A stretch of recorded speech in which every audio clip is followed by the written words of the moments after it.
God had given him. Instead of a sword and shield, David walked over to a nearby stream. He bent down and carefully chose 5 smooth stones. These were his ammunition. They were simple, ordinary stones, the kind you could find in any creek bed, but in the hands of someone with faith, they were powerful weapons. He placed them in the shepherd's bag at his side. He then took his staff in one hand and his trusty slingshot in the other.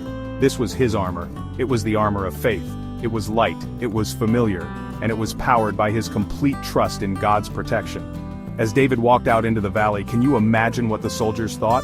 They saw a boy with a stick and a sling going to fight a monster in full battle armor. It must have looked like a joke, a tragedy just waiting to happen. They probably shook their heads in pity or disbelief.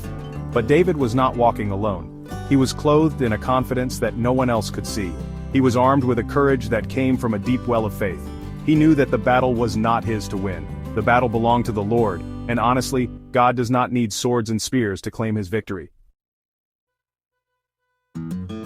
As David approached, Goliath saw him and laughed. The sound was a deep, ugly rumble that filled the valley. He was insulted. After 40 days of waiting for Israel's greatest champion, they sent him this? A boy? A rosy-cheeked shepherd? Am I a dog, Goliath bellowed, that you come at me with sticks?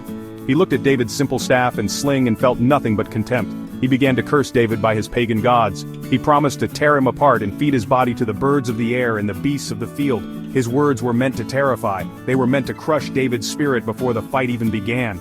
But David's spirit could not be crushed. He did not flinch. He did not back down. He stood his ground and shouted back, his young voice clear and strong, cutting through the giant's hateful roar. His answer was a powerful declaration of faith. You come against me with sword and spear and javelin, David cried out, but I come against you in the name of the Lord Almighty, the God of the armies of Israel, whom you have defied. David was reframing the battle. This wasn't about a boy versus a giant. This was about a defiant pagan versus the living God.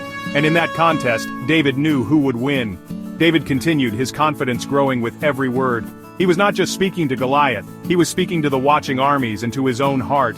This day the Lord will deliver you into my hands, he declared, and the whole world will know that there is a God in Israel. He was turning this personal duel into a global testimony. This victory would not be for his own glory, it would be for God's glory. He was making it clear that the outcome of this fight would prove something to everyone watching. It would prove that God is real, and he is powerful. With his speech finished, the time for words was over. Goliath lumbered forward, his heavy armor clanking with each step. He was a walking fortress of bronze and iron, confident in his own strength. In response, David did not retreat. He did not hesitate. He ran quickly toward the battle line to meet him. He was not running from the giant. He was running to the giant. This was the moment. The fear in the valley was replaced by a breathless suspense. A shepherd boy, armed with nothing but a sling and a few stones, was charging toward the most feared warrior in the world.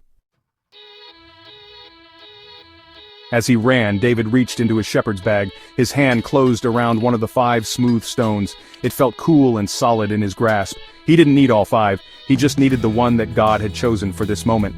With practiced skill, he placed the stone into the leather pouch of his sling. This was an action he had performed 1,000 times before in the quiet pastures. Protecting his sheep from a lion was no different, in his mind, than protecting his nation from this bully. The target was just bigger. He began to swing the sling over his head faster and faster. The air whizzed as the sling picked up speed, a blur of motion. Goliath was still moving forward, his massive shield held high, his spear ready. He was preparing for a close-quarters fight with swords and shields. He had no defense against a projectile weapon fired with such speed and precision. He likely underestimated the power of a simple sling. To him it was a child's toy, but in David's hands, guided by God's purpose, it was a lethal weapon. All the years of practice, all the moments of quiet trust, all the faith in his heart, were focused on this single, spinning stone. David let the stone fly. It shot through the air like an arrow, a tiny messenger of destiny. It flew straight and true, unerringly toward its target. The stone struck Goliath right on his forehead, the one small spot unprotected by his heavy bronze helmet. The impact was stunning. The stone sank deep into the giant's skull. The force of the blow was immense, far greater than a simple stone should have been able to produce. It was a blow delivered not just by a shepherd's arm but by the hand of God. It was a testament that God's power can work through the most humble of means. The giant stopped. His eyes, which had been filled with rage and contempt, now looked confused. He swayed for a moment, like a great tree that had been cut at its base.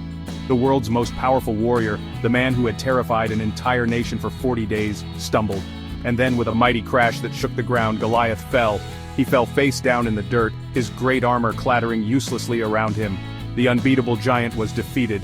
He was brought down not by a king's sword, but by a shepherd's stone and a young boy's faith. For a moment there was a stunned silence in the valley. No one could believe what they had just seen. The Israelite soldiers who had been cowering on the hillside stared in wide-eyed disbelief. The Philistine army, so confident just a moment before, was frozen in shock.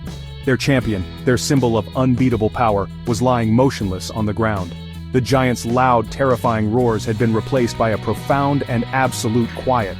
The fear that had choked the valley for 40 days was suddenly gone, shattered in an instant by the flight of a single stone. David did not pause. He ran to the fallen giant. Since he had no sword of his own, he drew Goliath's massive sword from its sheath. It must have been incredibly heavy for him. He stood over his defeated foe and, to remove all doubt, ended the giant's life. This final act was a clear signal to everyone watching. The threat is over. The giant is truly defeated. When the Philistines saw that their hero was dead, their courage broke completely.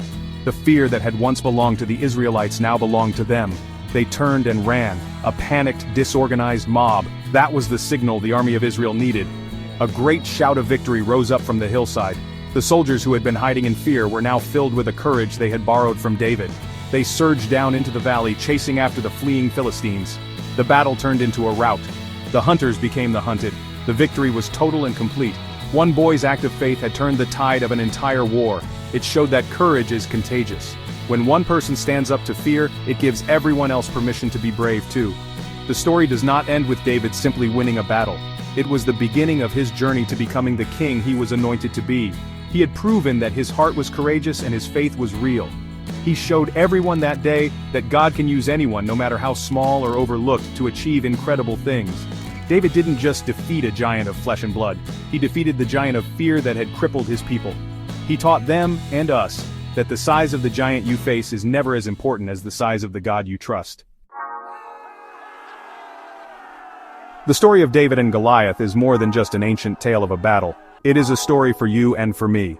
We all have giants in our lives. Our giants may not be 9-foot warriors in bronze armor. Our giants have different names: fear, doubt, addiction, illness, loneliness, or failure. They stand in our way, taunting us, telling us that we are too weak, too small, and that we will never win. They can paralyze us, making us want to hide and give up, just like the army of Israel did in that valley so long ago.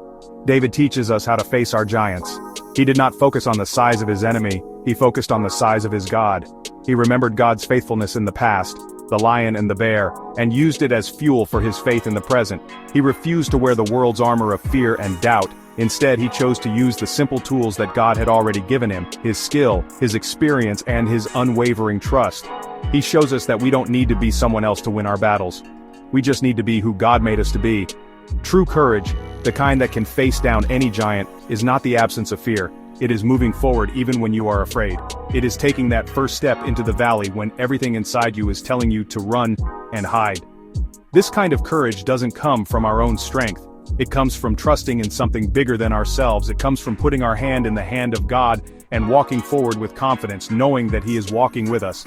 It is the quiet assurance that the battle is not truly ours, but His. So what is the giant you are facing today? Look at it not with your own eyes, but with the eyes of faith. Remember the times God has been faithful to you in the past. Pick up the simple, smooth stones of faith that He has placed in your path.